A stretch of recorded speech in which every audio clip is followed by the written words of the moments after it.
ሰላም ከመይ ጸንሑ ክቡራት ተዓዘብቲ ንሎሚ ዘዳለናዮ እዋናዊ ዛዕባ ሒዝና ቀሪብና ኣሎና ምክትታልኩም ምዕድም ጀምላ ሃገራዊ እቶት ኤርትራ 2.7 ሚእታዊት ከም ዝዓቢ ተገሊጹ ኤርትራ ንነዊሕ ዓመታት ኣብ ትሕቲ በዳህን ኩነታት ተጸሚዳ ምጽናሓ ንኹሉ ቁጠባውን ፖለቲካውን ተጻብኦታት ብሓያል ጽንዓታ መኸተ ህዝባን መኪታ ኣብ ምምዕባል እትርከብ ሃገር ኮይና ኣብዚ ሕጂ እዋን ቀርኒ ኣፍሪቃ ቅልውላው ኣትያትሉ ኣብ ዘለትሉ ግዜ ካብ ኩለን ኣብ ዞባ ዝርከቡ ሃገራት ተዛማዲ ሰላም ዘለዋ ሃገር ኮይና ጀምላ ሃገራዊ እቶታ ኣብ 2026 2.7 ሚእታዊት ዕቤት ከርእዩ ተባሂሉ ኤርትራ ካብ ነዊሕ ግዜ ኣትሒዛ ኣብ ድኽነት ኣብ ገዛ ርእሳ ተመርኩሳ ክትቃለስ ምጽናሓ ዝፍለጥ ኮይኑ ኣብ ቀርኒ ኣፍሪቃ ብሳላ ጻዕርን መንግስትን ምስጉን ቁጠባውን ማሕበራውን ክትፈጥር ዝኽኣለት ኣብ ርእሲ ምዃና ብመሰረት ሓበሬታ ዓለማዊ ንግዲ ግዙፍ ስነ ቁጠባዊ ሞዴል ኣብ መወዳእታ ዓመት 2026 ጀምላ ሃገራዊ እቶት ኤርትራ 2.7 ሚእታዊት ክብል ምዃኑ ገሊጹ ኣብ 2025 ቀዳሞት ረቓሒታት ኣብ ቁጠባ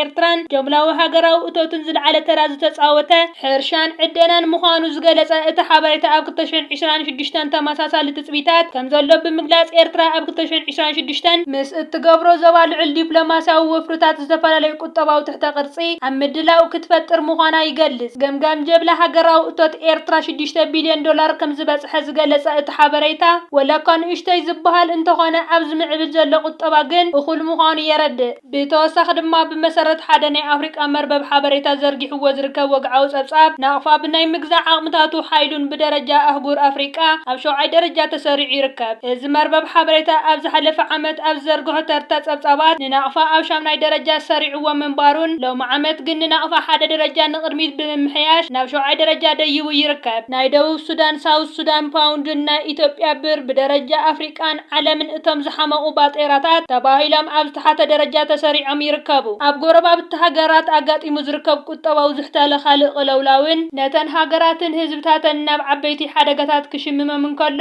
ንኤርትራ ባጤራ ናቕፋ ግን ሓያልነቱ ዓቂቡ ክኸይድ ምኽኣሉ መንግስቲ ኤርትራን ህዝቢ ኤርትራን ኣብ ባይታ ክሳብ ክንደይ ሓያል ስራሕ ይሰርሑ ምህላዎም ኤርትራ ኣብ ልዕሊኣ ዝተፈላለዩ ማሕለኾታት ብፍላይ ከዓ ምስ ቁጠባ ተታሒዙ ተነቢሩ ክነሱ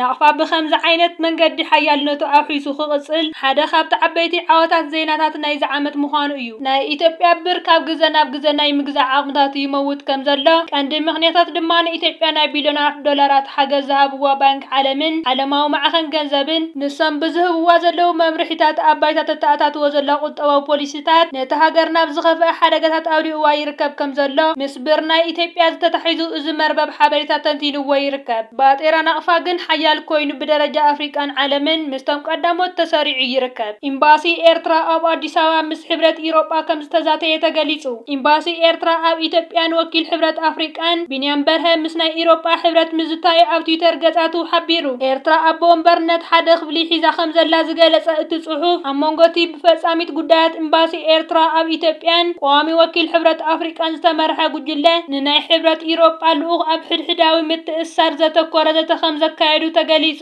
እቲ ዘተ ንናይ ሕብረት አፍሪቃን ሕብረት ኢሮጳን ምትሕብባር ኣብ ዝምልከት ኣተኩሮ ከም ዝነበረውን ብተወሳኺ ክፍለጥ ተኻኢሉ እታ ዩኤስኤስ አብርሃም ሊንከን ዝተባህለት መርከብ ኩናት ኣሜሪካ ናብ ማእኸላይ ምብራቕ ኣትያ ከም ዘላ ጸብጻባት ይሕብሩ እዚ ወተሃደራዊ ምንቅስቓስ ኢራን ኣብ ልዕሊ ተቃውሞ እትወስዶ ዘላ ጎነፃዊ ስጉምቲ ንምግታት ካብ ፕረዚዳንት ዶናልድ ትራምፕ ዝተመሓላለፈ ሓያል መጠንቀቕታ ምዃኑ እዩ ዝግለጽ ነታ መርከብ ዝሰነያ ተወሳኺ ሚሳኤላት ዝዓጠቓ ዲስትሮየራት ነፈርቲ ውግእን ናብቲ ከባቢ ይጽግዓ እንከለዋ ሓይሊ ኣሜሪካ ኣብቲ ዞባ ንምድልዳል ኮይኑ ኣይተርፍን ይበሃል ኣሎ ትራምፕ ወተሃደራዊ ሓይሊ ኢራን ኣብ ተግባር ንኸይውዕል ተስፋ ከም ዝገብር እኳ እንተገለጸ ኩነታት እንተዘይተመሓየሹ ግን ጣልቃ ክኣትው ምዃኑ ኣጠንቂቑ ይርከብ